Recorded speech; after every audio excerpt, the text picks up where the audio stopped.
Remove every private car from history, and the first thing missing from your street is not traffic.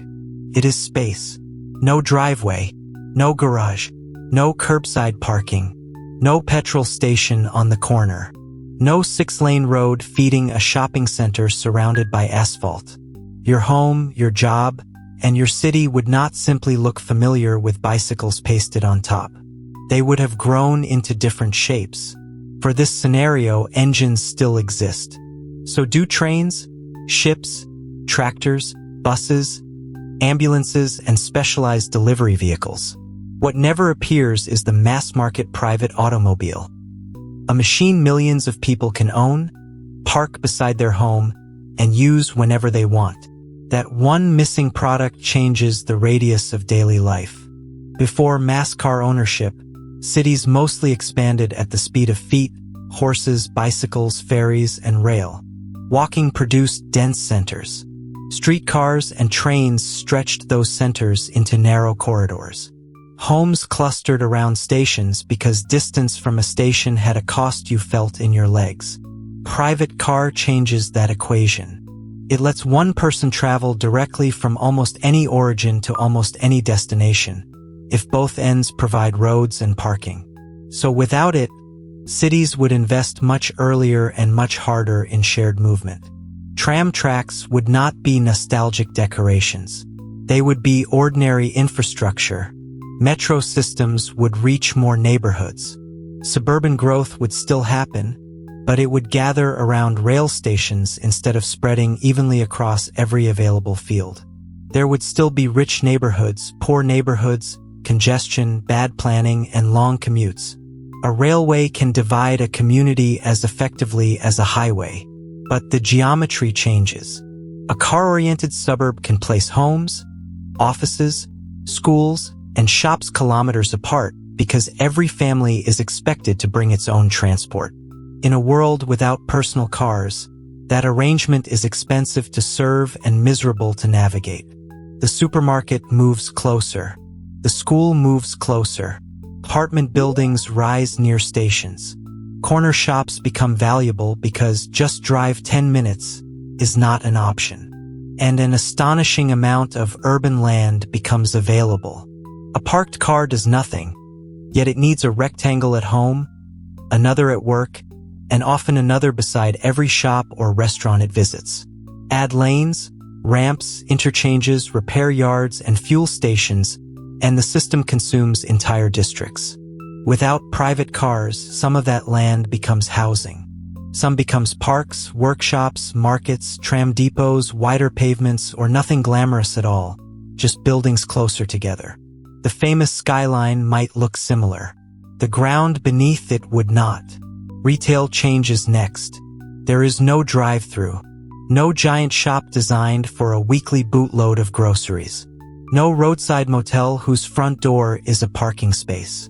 Businesses need customers who arrive on foot, by bicycle, by transit, or through a station.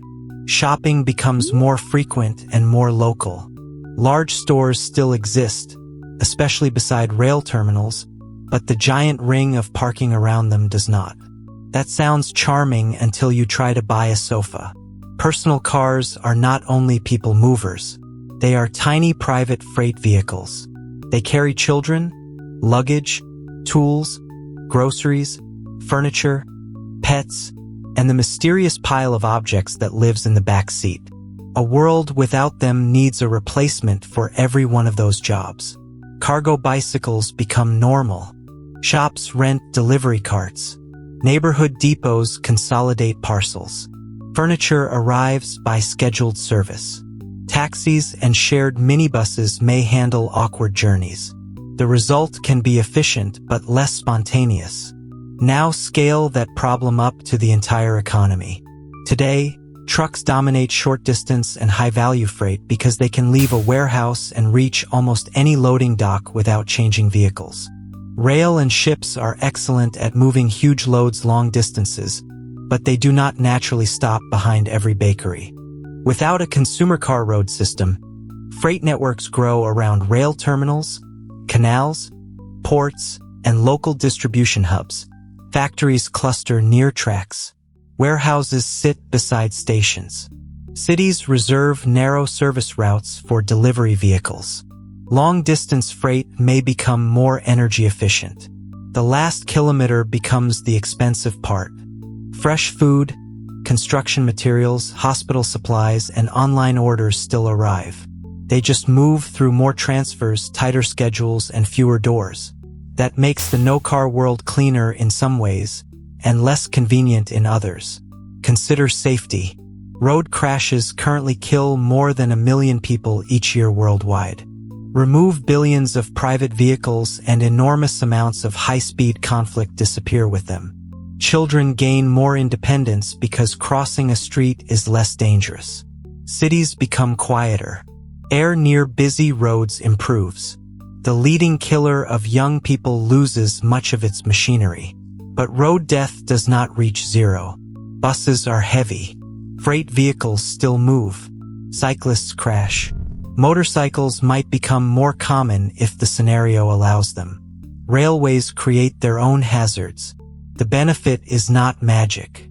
It is fewer machines used more collectively on streets designed around lower speeds. Energy changes even more. Road transport consumes around 45% of global oil demand, and passenger cars dominate road energy use in many wealthy countries. If personal cars never scale up, oil is still used by aviation, shipping, industry, chemicals, farming, and freight, but one of its largest markets never appears. Cities get less tailpipe pollution. The climate receives fewer road emissions.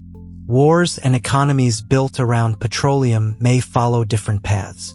Yet the replacement system is not free.